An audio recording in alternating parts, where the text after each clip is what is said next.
course, there was open door markets on Water Street, rabbits, chickens, everything hanging down from the side, rabbits gutted, you know, and everything, fish, everything had to have ice thrown on top of it because there wasn't any refrigerators or stuff like that, you know. The first escalator there was in Lexington was Ben Snyder's. huh? Ben Snyder's. No. Or S.S. Kresge's dime store on Main Street. don't remember. Huh? Don't remember. And what happened one day, I was in there now, and it was opening day, I guess it was really packed. And I went over across the street, my wife was over there at the, in front of the courthouse. And I said, I lost $20. I lost a $20 bill. And I said, you wait here, I'm gonna go back over and get my money. She said, you'll never find no money in that store. I said, yeah, well, money. So I went over there, and right at the cash register, there lay my $20 bill on the floor. It was so packed, so many people, they couldn't even see it. And I got my $20 bill. But the escalator was over on the side wall. And you could go down the steps or up the steps, and either thought that was something. See an escalator in Lexington. But that, I mean, that was, well, after we got married. So it hadn't been too long ago. And there used to be 68 years, 69 years, something like that. the streetcars, you had to walk out into the middle of the street and get on a little platform and stand on that platform because streetcars just run on a track. It did not run like some of it they got, go to the curb and come back. They wasn't like that. They're just on the track with overhead cables. And so you'd have to walk out in the middle of the thing and stand on that platform until the train, till the streetcar stopped picked you up. And then on the stores, well, an awful lot of them had ladders with wheels on them so they could roll it back and forth and climb up to the top to get down what they were getting off at the top shelf and things like that. Not like they are today. There was no escalators and nothing like that. And back on Water Street, there was a flour company there, like for wheat and flour in big bags. And that flour was built over top of that creek at the same ones to Lexington. And that floor floated up and down like that. When the water raised, the floor raised. That way nothing would get wet. And my brother worked there, my oldest brother, Bill. And I used to go down there. And I thought it was funny to walk on the floor and it wave underneath your feet, you know. There used to be, I guess there was about five picture shows in Lexington. There's a State Theater and Kentucky Theater, Manila, Strand, Ada Mead, and the Opera House. That was all the theaters that were there.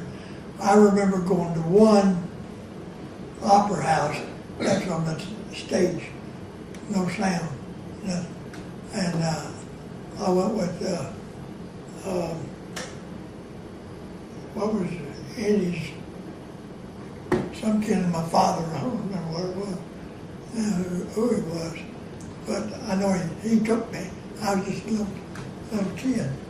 And that was the only time I ever went to a silent movie, you know, I didn't have any voice to it or anything, you know. I was in the Manila Theater the day Pearl Harbor was bombed. Yeah.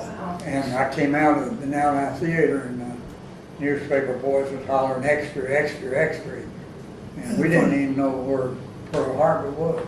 And the funny thing about that was, the movie, I don't remember the name of it, but it was about newspapers. And it was a news story. It was I thought that was funny. But I know when I was out on the street and everybody screaming, hollering, running up and down the street, hollering about it and everything. And we were trying to get up to somebody and say, whereabouts is this place at? You know, nobody knew.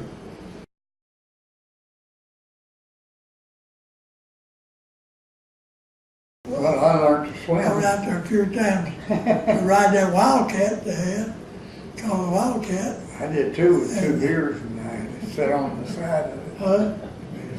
It only held 2 people, and I got on the, sit up on the arm of it.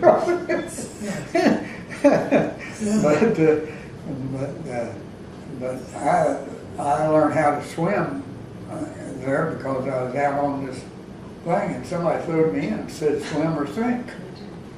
You remember that? You know that island they had out in the middle of the swimming pool? I never did go swimming much. Well, I know like on the 4th of July, everybody went to Jordan Park.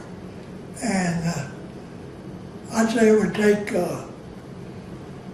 hour and a half for the traffic jam just to get to Jordan Park.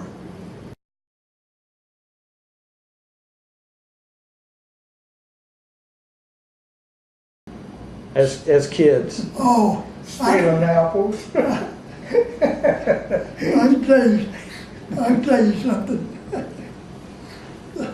A boy that lived next door to me, his mother, he had a stepfather, and his stepfather was real strict with him.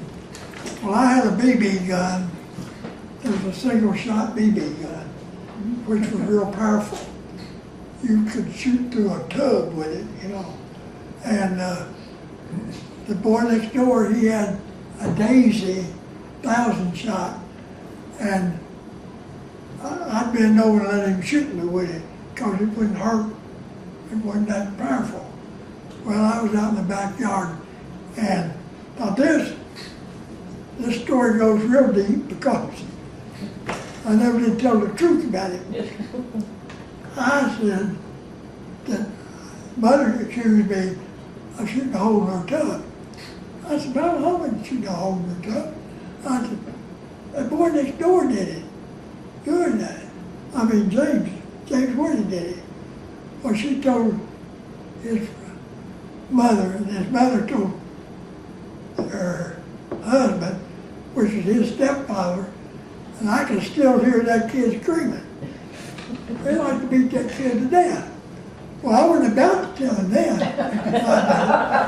So now this goes for years because what goes around comes around always there. So when my mother came to live with me after Dad had died, I had a split level backyard. And I said to Mother, I don't want you going up there now while I'm at work because I'm afraid you'll fall and you'll hurt yourself. I said, so don't go up that backyard. Wait till I come home. Well, one day I come home, she had a great big place on her head. And I said, what happened to your head?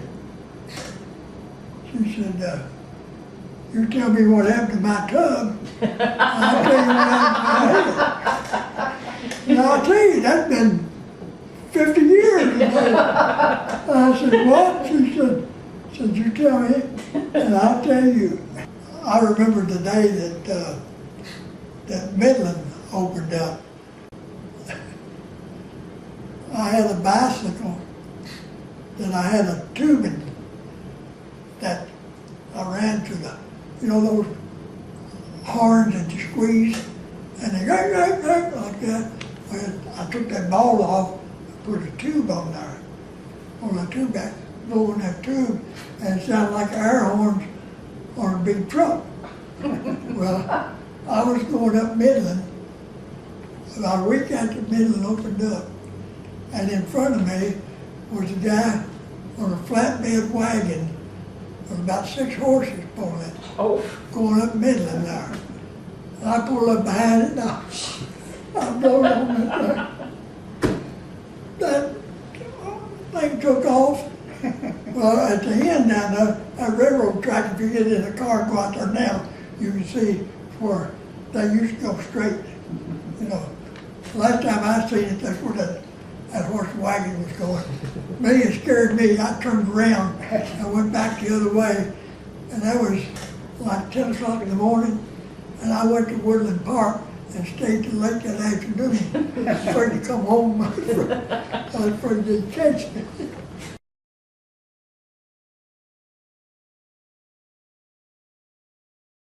What went into planning a trip going a distance just like Frankfort or to Louisville or Cincinnati? Well, we never got to Louisville, Cincinnati. Took that far away from Lexington. Rode in Urban to Frankfurt. Yeah, it would take an all-day trip to go to Urban. Because one thing, we pushed the car about as much as we drove. I mean, oh good. Jalopy we had, couldn't get up at River Hill. And